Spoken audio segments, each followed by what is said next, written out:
WhatCulture.com recently attended the first ever live show organised by 5 Star Wrestling at the Newcastle Arena. And while we were there, we got a chance to interview this guy.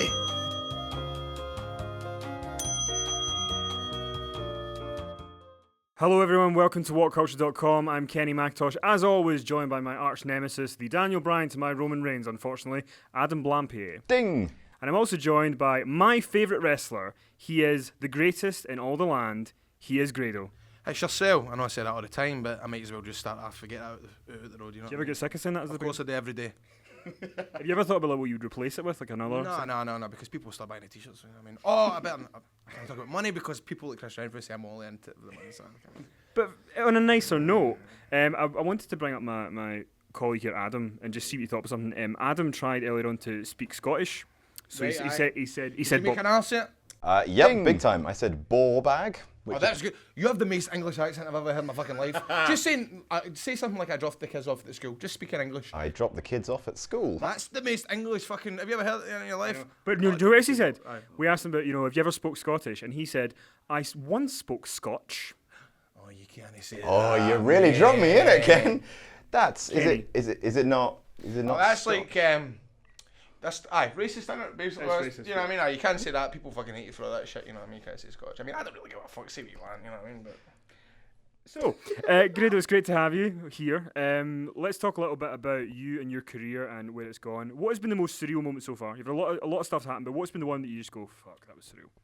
probably when Mick Foley gave me his fucking flannel coat, and then I went backstage and I went, "There's your flannel coat back, mate." And he went, "No, you keep it." Oh, isn't that lovely? And it's sitting on my chair in my room when the first night when I brought it back. My girlfriend's mum, she sometimes cleans my house sometimes, right? Don't ask, I'm Liz Bassett. And I says, whatever you do, mate, if you find a dirty sock with a face drawn on it and a flannel fucking jacket, don't wash it. It's sound advice in any situation, I think. Exactly. You don't want to be, because that will cost me. You know what I mean? That's fucking something like that. That's Jesus. Adam, Money.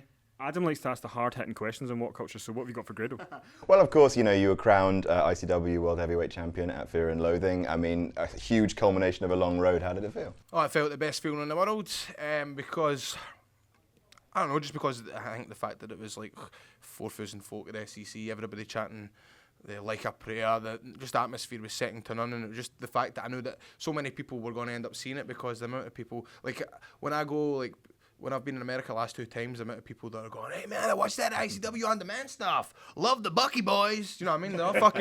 They're all like watching it and like getting right into it. So that I knew the world would be watching type of idea, and to get a chance to wrestle with somebody a legend like Drew, who's done nothing but fucking be positive for Scottish wrestling. Again, one of the best guys that you could ever have is a kind of thing with for Scottish wrestling. What do you call it? What do you call one of the words? Respect. You fucking know, you're a Oxford fucking, what'd you? No, like a face of Scottish wrestling. He's good Yeah. for that. Poster child. Poster child, aye, but he's doesn't look that way in, but aye. And see, being in America, doing the TNA stuff, doing different things. What is the thing that people find hardest to understand about you in America? Well, my accent, because everywhere I go, I have to, when I'm talking through matches with the boys and shit like that, it's always fucking, I've got to speak my American accent. I've always got to do it, and it's just helped me.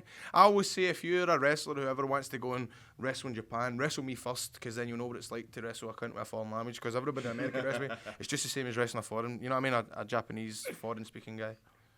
All right, hard-hitting question. Who would win in a fight between Grado and Hugh McCurdy? Oh, man, that's a good question, man. That is a good question.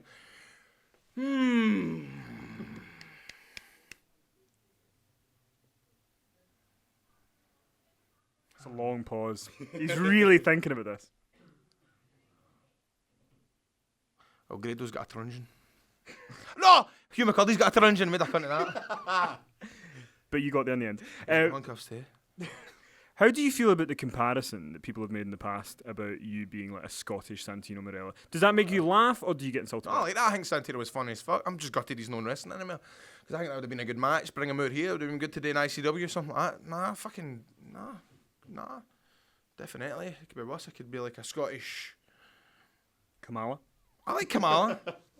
like, come on. He's not getting any legs anymore, so you don't want to I be know, man. I have no legs. Did you ever see that YouTube clip? No? It's dead funny. Type in, I have no legs. It's a person that phones in a quiz show, and she's in there's like 3 answers. It's either the doctors, the ambulance, or the police. And she goes, the doctors. And it goes, drum roll.